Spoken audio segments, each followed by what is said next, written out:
சோழர்கள்னு எடுத்துக்கிட்டா நமக்கு முதல்ல நினைவுக்கு வர்றவர் ராசராச சோழர். இதே மாதிரி பாண்டிய பேரரசுன்னு எடுத்துக்கிட்டீங்கன்னா அதுல வீரத்திலையும் விவேகத்திலையும் மிதமிஞ்சவனா இருந்தவர் ரணதீரன் கோச்சடையன். இவரை பத்தி தமிழ் மக்கள் கண்டிப்பா தெரிஞ்சுக்கிட்டே ஆகணும். ரணவீரன் கோச்சடையான் என்பவனுடைய காலத்தை நீங்க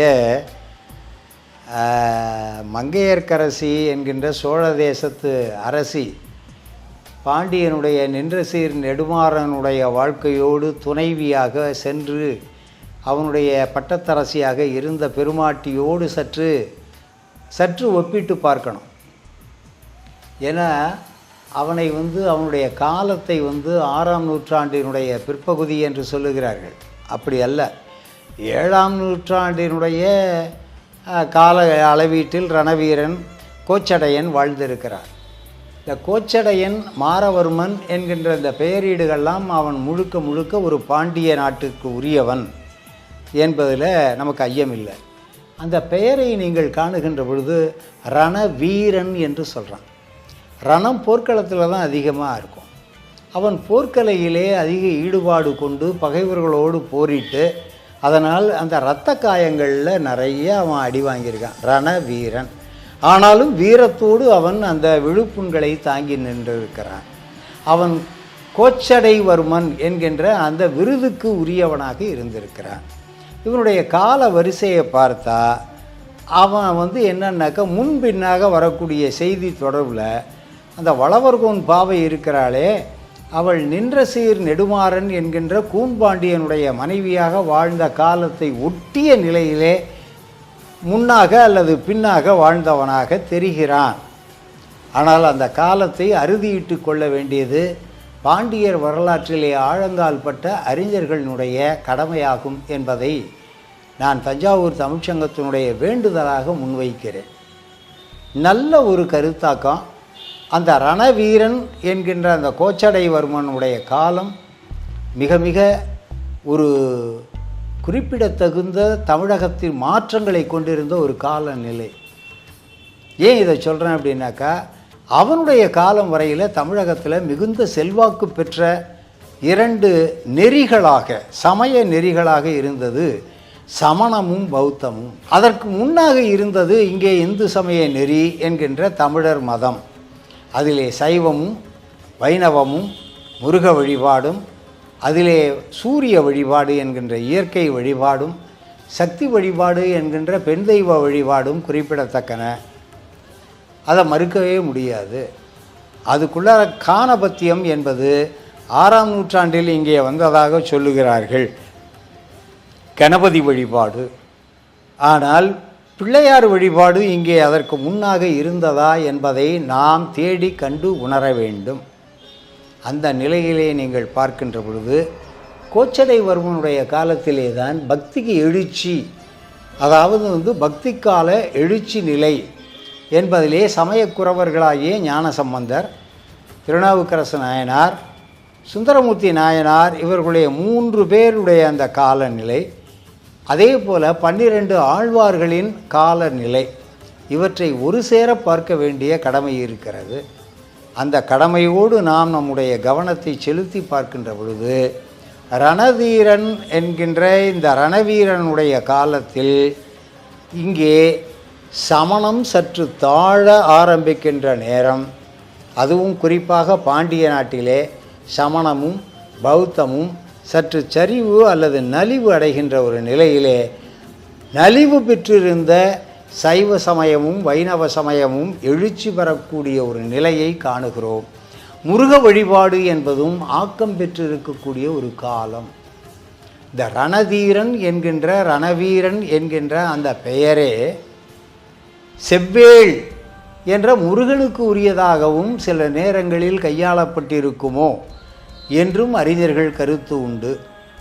எனவே அந்த குருதி தோய்ந்த நிலையிலே நம்முடைய தமிழ் வழிபாட்டிலே இருந்த அந்த தெய்வங்களின் அடிப்படையில் ரணவீரன் என்ற பெயரீடும் அமைந்திருக்கலாமோ என்று கருத வேண்டியிருக்கிறது. அது யாருப்பா ரணதீரன் கோச்சடையா? எப்படி ஒருத்தர் இருந்தாரா? கோச்சடையான்னு ஒரு படம் பார்த்துருக்கோம், ரஜினிகாந்த் அவர்கள் நடித்து அதை அனிமேஷனாக வெளியே கொண்டு வந்திருந்தாங்க. பெருசாக அதுக்கு ஸ்கோப்பு கிடைக்கல. அப்பேற்பட்ட ஒரு அரசன் உண்மையிலே இருந்தார் அப்படின்னு கேட்டிங்கன்னா எஸ், இருந்தார். உண்மையாக வாழ்ந்த ஒரு அரசர், பாண்டிய அரசர் தான் ரணதீரன் கோச்சடையான். பாண்டிய மன்னர் அரிகேசரி இருக்கார்ல, அவரோட மகன் தாங்க இவர்.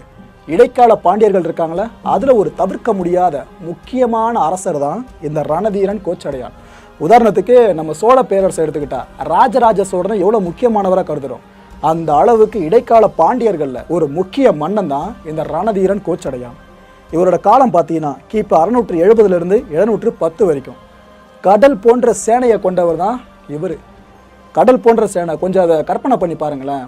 ஒரு கடல் பறந்து விரிஞ்சிருந்து அதை நீங்கள் இங்கேருந்து பார்த்தா எப்படி இருக்கும்?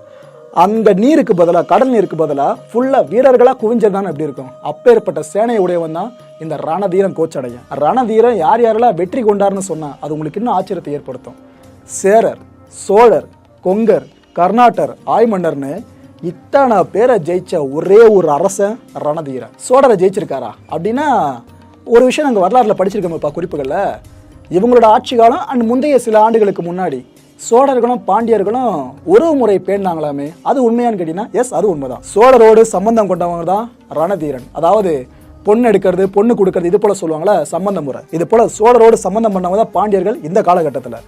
ரணதீரன் கிபி 710 இயற்கை எழுதினாருங்க. வேள்விக்குடி செப்பேடு. ஆக்சுவலாக இது போல செப்பேடுகள், கல்வெட்டுகள், இதில் இருக்க குறிப்புகளை வச்சு தான் கடந்த வரலாறுல எது எதில் உண்மையான பதிவுகள்ன்ற முடிவுக்கு நம்மளால வர முடியும். அந்த வகையில் வேள்விக்குடி செப்பேடிலே பார்த்தீங்கன்னா ரணதீரனை பற்றி பல குறிப்புகள் இருக்கு. அவர் வாங்கின பட்டங்கள் இருக்கு பாருங்க, அதை பற்றின குறிப்புகள்லாம் இருக்கு. அதுவும் ஒவ்வொரு பட்டமும் ஒவ்வொருத்தரை ஜெயிச்சு வாங்கின பட்டங்கள். ரணதீரன் வெற்றியால் வந்த பட்டங்கள்னு எடுத்துக்கிட்டீங்கன்னா செங்கோல் தென்னன், வானவன், செம்பியன், மதுர கருநாடன், கொங்கர் கோமான், மன்னர் மன்னன், இவ்வளோ பட்டங்களும் குறிக்கிறது ஒரே ஒரு அரசரை தான் ரணதீரன் கோச்சடையான். ஆதி பேரரசா வாழ்ந்த பாண்டியர்களோட அசைக்க முடியாத நிலமா குமரிக்கண்டம் இருந்ததா ஒரு பெருங்கூற்று இப்ப வரைக்கும் நிலவுது. லெமுரியா அப்படி இல்லைன்னா குமரிக்கண்டம், இதை பத்தி எத்தனை பேர் படிச்சிருக்கீங்க? படிச்சு பார்த்தீங்கன்னா கண்டிப்பா மிரட்சி உங்களை தாண்டி வெளியே வரும். அவ்வளோ விஷயங்கள் இருக்கு. பகுருளி ஆற்றுடன் பன்மலை எடுக்கத்து குமரிக்கோடும் கொடுங்கடல் கொள்ள, இதுதான் அதற்குரிய அடிப்படை ஆதாரம். இது சிலப்பதிகார தொடர். பகுருளி ஆற்று, பகுருளி என்று ஒரு ஆறு ஓடிக்கொண்டிருந்தது தென் தமிழகத்தில். பன்மலை அடுக்கம் என்பது அந்த மேற்கு தொடர்ச்சி மலையினுடைய தொடர் நிலைகள் என்பது கன்னியாகுமரி பகுதியிலேயும் இருந்திருக்கலாம். இன்றைக்கு நீங்கள் இந்த கோட்டாறு என்று நாகர்கோயில் பகுதியில் ஒரு பகுதி சொல்கிறீங்க. அந்த பகுதியில் பரளியாறு என்று ஒரு ஆறு ஓடுது. அந்த ஆறு பகுருளி ஆறாக இருந்திருக்கலாமோ? அதனுடைய நீட்சி இன்றைக்கு கடலுக்குள்ளார இருப்பதாக சொல்லுகின்ற அந்த குமரிக்கண்டத்தில் இருக்குதா என்றெல்லாம் தேடல்கள் இருக்கின்றன. ஆனால் அந்த நிலவியல் தேடலில் கடலுள் மாய்ந்திருக்கக்கூடிய அல்லது மறைந்திருக்கக்கூடிய அல்லது கடலால் விழுங்கப்பட்டு இருக்கக்கூடிய நிலப்பரப்பு என்பது ஒன்று கன்னியாகுமரிக்கு தெற்கே இந்து மகா சமுத்திரம் என்று சொல்லுகின்ற இந்திய கடல் ஆழ்கடலில் அது புதை வடிவமாக கடலுக்குள் அமிழ்ந்திருக்கலாம் என்று ஒரு கருத்தாக்கம் இருக்கிறது. இன்னொரு கருத்து லெமூரியா கண்டம் என்று ஒரு கருத்தாக்கத்தை நம்முடைய தமிழ் அறிஞர்கள் சொல்லுவார்கள். அதற்கும் மேலாக இன்னொரு கருத்தாக்கம் இருக்கிறது. அது கோண்டுவானா என்கின்ற ஒரு பெரிய நிலப்பரப்பு, அது இன்றைக்கு இல்லாது ஒழிந்தது.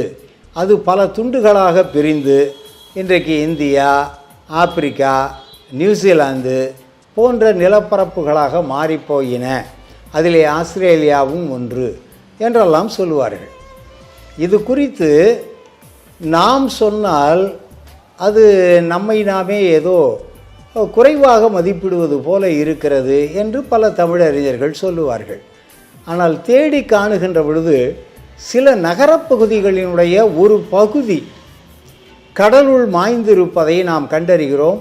வடக்கே குஜராத் பகுதியிலே துவாரகா அதுபோல கடலுள் மாய்ந்திருக்கிறது. நம்முடைய பகுதியிலே சோழ நாட்டிலே பூம்புகார் மறைந்திருக்கிறது. அதே போல தெற்கே இருந்த நிலப்பரப்பும் கடலுள் மாய்ந்திருக்கலாமோ என்று கண்டறிகின்ற அந்த தேடுதல் முயற்சியிலே நாசா அமைப்பிலே அண்மை காலங்களிலே ஒரு சில முயற்சி நடந்தது. அந்த நாசா ஆய்வறிஞர்களில் தமிழர்கள் இருக்கிறார்கள். அவர்கள் தேடுதல் முனைப்போடு இருந்தது. அவர்கள் தேடி பார்த்த பிறகு சொன்னார்கள், இவையெல்லாம் கற்பனையாக கருதப்பட வேண்டிய கருத்தாக்கங்கள். உரிய நிலவியல் சான்றுகள் அந்த கடலுக்கு அடியில் இல்லை. எனவே குமரிக்கண்டம் என்பதை நாம் சற்று அடக்கி வாசிக்க வேண்டும். தென்குமரி என்கின்ற குமரி முனை இருக்கிறதே இன்றைக்கு, அந்த முனைப்பகுதியிலிருந்து ஒரு 5 கிலோமீட்டர் அளவிற்கு குன்றுகள், சின்ன சின்ன குன்றுகள், அதனுடைய அந்த மண் சரிவுகள் அங்கே காண கிடைக்கின்றன. அந்த பகுதி விழுங்கப்பட்டதற்கே உரிய விளக்கமாக இவர்கள் அதோடு இணைத்து கொண்டு கற்பனையாக பெரிய நிலப்பரப்பு ஒன்று அப்படியே இந்தியாவை தலைகீழாக வைத்தது போன்ற வடிவத்திலே நியூசிலாந்து, ஆஸ்திரேலியா எல்லாவற்றையும் தொடர்பு கொண்டதாக இருந்தது என்று சொல்லுவது சற்று அதிகமாக இருக்கிறது. ஆனால் அதற்குரிய சான்றுகள் இன்னும் கண்டறியப்படவில்லை. எதிர்கால ஆய்வுகள் அப்படி ஒரு தகவலை சான்றுகளின் அடிப்படையிலே தருமேயானால் நாம் ஏற்றுக்கொள்வோமே என்று அவர்கள் சொன்னார்கள். அதே போலத்தான் இன்றைக்கி கோண்ட்வானா தியரி நில அகடுகளின் அகர்ச்சி தொடர்பானது. இப்போ டெக்டானிக் பிளேட்ஸ் என்று ஆங்கிலத்தில் சொல்லுகிறார்கள். இந்த டெக்டானிக் பிளேட்ஸுக்கு மேலே தான் உலகம் என்பது அமைந்திருக்கிறது. இது மெயினாக 6 தகடுகள், நிலத்தகடுகள் இருக்கின்றன. அதில் 2 தகடுகளுக்கு உராய்வு ஏற்பட்டதன் விளைச்சல் தான் இமயமலையினுடைய உயர்ச்சி. இல்லாட்டி இமயமலை எப்படி உருவானிச்சு அப்படின்னா, பூமிக்கு அடியில் இருக்கக்கூடிய 2 நிலத்தக அகடுகள், அந்த தகடுகள் ஒன்று மேலே ஒன்று அது உராய்ந்த காரணத்தினால் அந்த திடமாக இருந்த அழுக்கு பகுதிகள் எல்லாம் இன்றைக்கு இமயமலையாக உருவாகி இருக்கின்றன அப்படின்னு ஒரு கருத்து சொல்கிறாங்க. அது கூட இன்றைக்கு நீங்கள் சுனாமி வருவதற்கோ அல்லது பெரிய சூறாவளி காற்று அல்லது ஆழி பேரலை எழுந்து வருவதற்கோ நாகப்பட்டினம், கடலூர், பாண்டிச்சேரி, சென்னை வரையில் தாக்கம் பெற்றது என்று சொல்லுவதற்கு ஒரு அடிப்படை இன்றைக்கி நீங்கள் சிந்திச்சு பாருங்கள். நிலவியல் அடிப்படையில், இயற்கை சூழலியல் அடிப்படையில் சிந்திச்சு பாருங்கள். உங்களுக்கு அது போன்ற புயல் தாக்கம், மழை தாக்கம் என்பது எதனால் வருது? மழை எந்த பகுதியிலேருந்து அதிகமாக வருது? உங்களுக்கு தென்கிழக்கு, அது வடகிழக்கு நோக்கி வருது. தென்கிழக்குங்கிறது உங்களுக்கு எங்கே இருக்குது? ஜாவா அல்லது சுமத்ரா பகுதியில் ஒரு நில அதிர்வு ஏற்பட்டு 2 நில அகடுகள், டெக்டானிக் பிளேட்ஸ் மூவ் பண்ணதுட்டு ஜயன்ட்ஸ் ஐ என்கின்ற அரக்கன் கண் என்கின்ற அந்த நீர் சுழற்சி கடலில் ஏற்படுது. அந்த வெற்றிடத்திலிருந்து ஒரு பவர்ஃபுல்லாக மிகப்பெரிய ஒரு காற்று அதிர்வு எழும்பி வருகிறது. அதுதான் சூறாவளி காற்றாகவும் பெருமழையை கொண்டு தமிழகத்தின் எல்லைகளிலே அது தாக்கம் செய்வதாகவும் இருக்கிறது. இதன அறிவியல். உங்களுக்கு பெரிய மழையோ பெரிய பெருங்காற்றோ சூறாவளி காற்றோ அடிக்கணும்னா ஜாவா, சுமத்ரா கிட்ட இருக்கக்கூடிய கடலில் அந்த பெரிய அதிர்வு ஏற்பட வேண்டியதாக இருக்குது. இது குறிப்பாக அக்டோபர், நவம்பர், டிசம்பரில் வருது. அந்த கால பருவம் தான் அதை உருவாக்கம் செய்கிறது. அப்போ காலத்தினுடைய ஒரு கூறு 3 மாதம். அந்த 3 மாதங்களில் தான் அந்த மாற்றம் நடக்குது. இதை பற்றிய ஆய்வு இன்னைய வரைக்கும் தெளிவாக நடக்கலையே. அப்போ அது சார்பான துறையினர் அந்த ஆய்வை செய்திருக்கணும்ல. அது எந்த நிலையில் அந்த சூறாவளி எழும்புது? எழும்புகின்ற இடம் எது? ஜாவா, சுமத்ரா பகுதி. அங்கே எரிமலைகள் இன்னும் இருக்குது, உயிரோடு இருக்குது எரிமலை. ஆனால் தாக்கம் செய்யப்படுகின்ற இடம் எது? வேதாரண்யம் இல்லை, நாகப்பட்டினம், நாகூர், காரைக்கால், பூம்புகார் வரைக்கும் அடிக்குது. கடலூர் போயிடுது, பாண்டிச்சேரி போயிடுது, சென்னை போகுது. அப்போ அந்த டைரக்ஷன் வடகிழக்கு நோக்கி போகுது இல்லையா? அதற்கு வடமேற்கு பகுதி. அந்த மூமெண்ட்டை பற்றி யார் இயற்கை ஆய்வு அறிஞர்கள் சிந்திச்சாங்க. அப்போ குமரிக்கண்டம் என்பது என்ன?